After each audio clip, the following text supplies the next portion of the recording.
Welcome to the Deep Dive. Today, we're jumping into a text that really stirs the pot. It's Robert Greene's The 48 Laws of Power. Definitely a controversial one. And what's wild is this isn't about, modern self-help. It's pulling from history, like 3,000 years of it.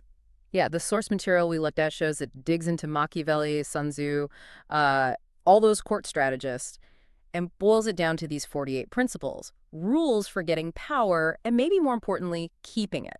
So our mission today, we want to basically extract the core ideas, the main strategies, so you can get a quick handle on what the book's actually saying, and crucially, understand both why people use it and why it generates so much heat, so much controversy. Right. And to even start, you really have to grasp the book's core stance. It's explicitly amoral. Amoral, not immoral. Big difference. Exactly. It's not about being bad, necessarily, but operating outside the usual moral framework purely for practical results.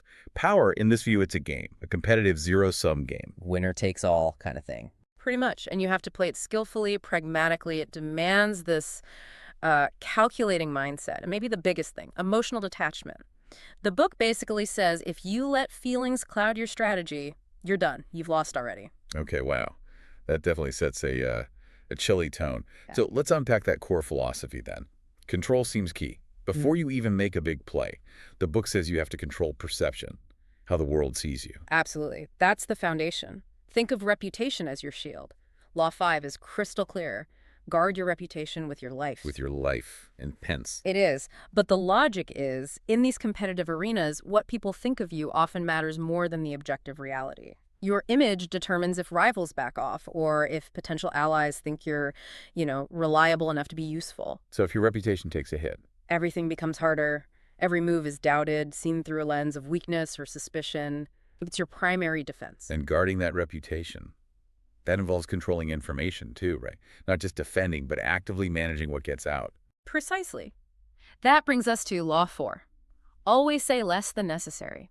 It's not just about avoiding saying something dumb, though that's part of it. Yeah. The deeper strategy is that being predictable makes you vulnerable.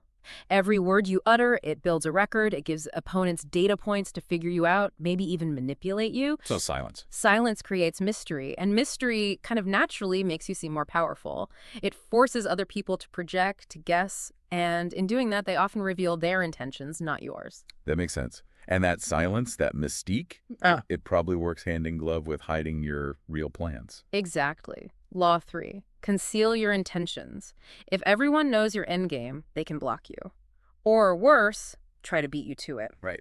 By keeping your true objectives hidden, you maintain this commanding presence. You might seem harmless or maybe a little unpredictable, potentially dangerous, but the key is they don't know what you're really after. You want them reacting to yesterday's news while you're already setting up the next move. Okay, so controlling appearance is crucial.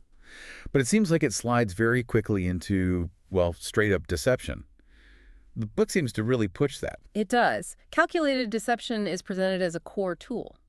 So how do you pull that off? How do you seem trustworthy while you're constantly maneuvering? Well, that gets us to something like strategic honesty. It sounds contradictory, but look at Law 12. It suggests using selective honesty, even generosity, specifically to disarm people. Disarm them. How? It's like an investment. The book's logic is that 1, maybe 2, genuinely sincere seeming acts of kindness or fairness can buy you psychological cover for, say, 3 bigger, more manipulative moves down the line. It throws them off your scent, makes them think just for a moment, oh, maybe they're actually fair. It distracts from the bigger picture. That's quite cynical. And this whole focus on keeping up appearances, it leads to probably the darkest part of self-preservation, right? Yeah. What happens when things go wrong? You need an out. And the book provides one. Law 26, keep your hands clean. This is about using scapegoats. Ah, the fall guy. Exactly. If a risky plan blows up, or if you need to do something unpopular but necessary, like, say, mass layoffs or a really tough political decision, the savvy player, according to Greene, delegates that dirty work, finds someone convenient to take the fall. So the leader stays pure, untouchable. Correct. It preserves the leader's image of competence and control, while all the negativity gets absorbed by someone else, someone disposable in this view. It's really striking how the book frames deceit. It's not like a last resort. It's presented as just a standard tool, like a hammer or a screwdriver for power. That's a good way to put it. The fundamental assumption linking all these appearance laws is that every interaction is political. You're always being judged, always negotiating for leverage, consciously or not. Okay, so once you've got that public image, that shield, sorted, the next battleground is people, your network. Precisely. Once you control perception, you move to controlling relationships, managing associates, friends, and enemies. Given everything we've heard, I'm guessing the advice on trust is cautious. Extremely. Maybe beyond cautious. The advice is purely pragmatic. Zero sentiment involved. Law 2 is pretty jarring. Learn to use enemies instead of trusting friends. Use enemies. Why on earth? The rationale is pretty cold. Friends, the book argues, are driven by emotion. They get jealous easily. They feel entitled. And paradoxically, they can be harder to actually control because of that emotional baggage. Okay, so what about enemies? An enemy, on the other hand, is predictable. You know they'll act against you. So you can use that predictability, use them as a foil maybe, or as a rallying point for your other alliances. You rely on their reliable opposition, whereas a friend's loyalty, the book sees that as unstable, fragile. Wow, that just sounds exhausting and isolating. Doesn't shutting off trust like that completely prevent you from building, genuinely strong collaborative teams? Does the book even acknowledge that downside? From the perspective of the 48 Laws, that kind of deep, trusting collaboration is seen mostly as a liability. Friendship introduces emotional messiness. So what's the alternative then, with not trust? Dependency, that's Law 11. Make others dependent on you. Forget goodwill. If people need your unique skills, your resources, your connections, they can't afford to cross you.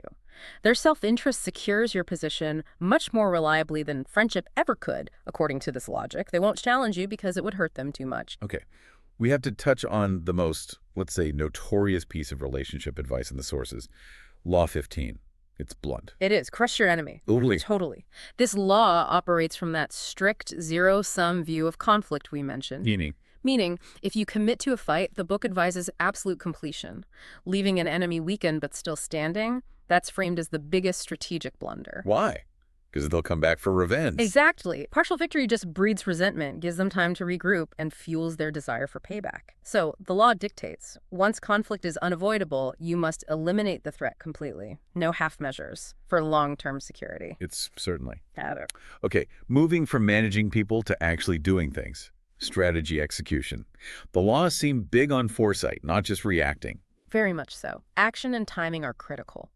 And the sources emphasize thinking long-term. Years, not weeks. That's Law 29. Plan all the way to the end. Thinking through the whole chain reaction. Right. The book suggests a common pitfall for newly powerful people is getting caught up in short-term wins, immediate gratification.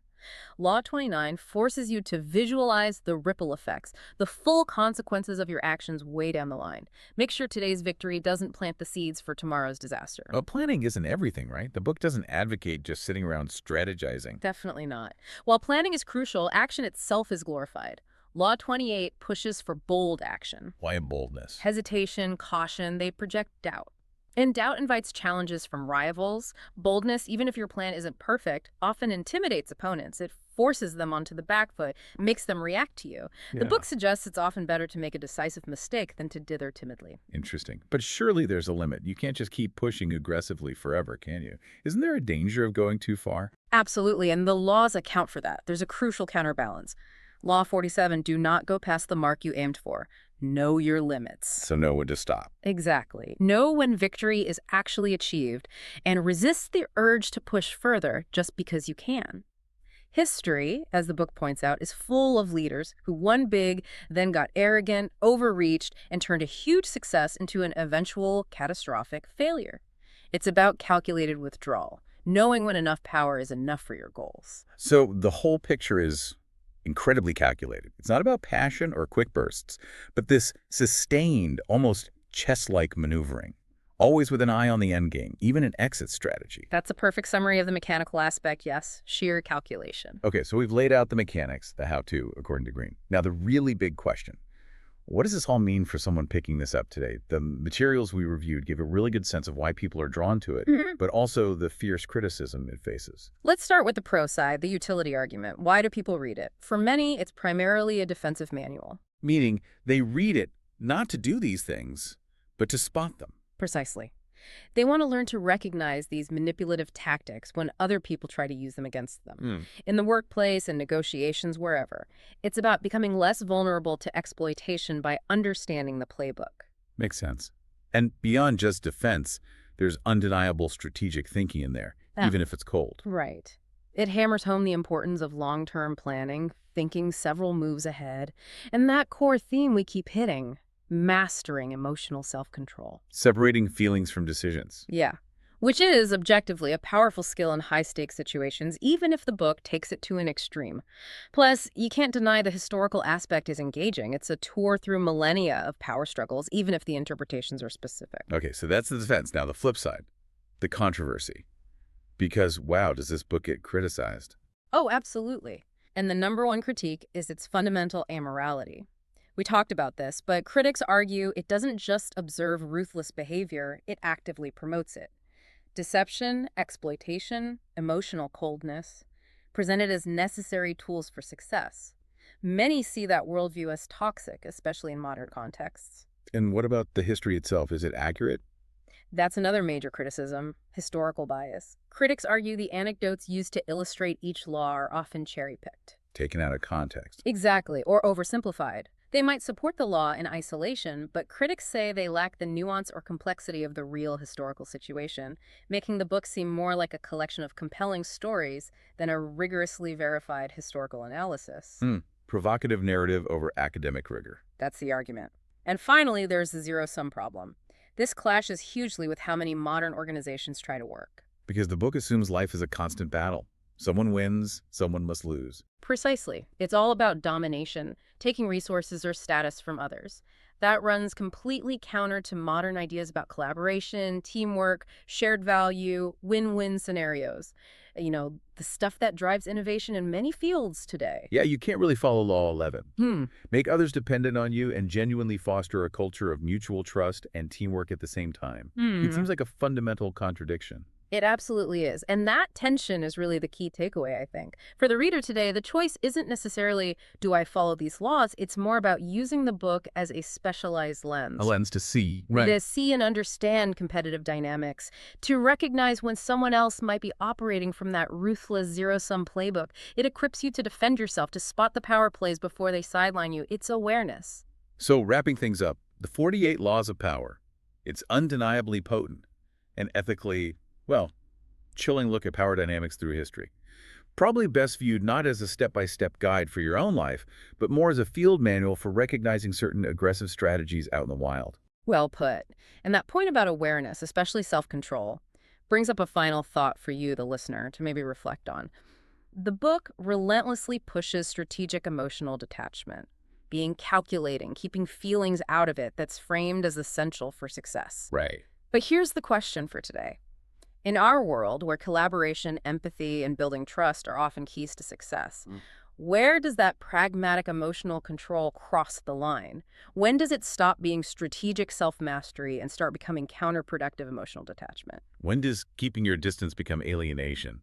That's a tough line to walk. It really is. Something to think about. Thank you for joining us for this deep dive.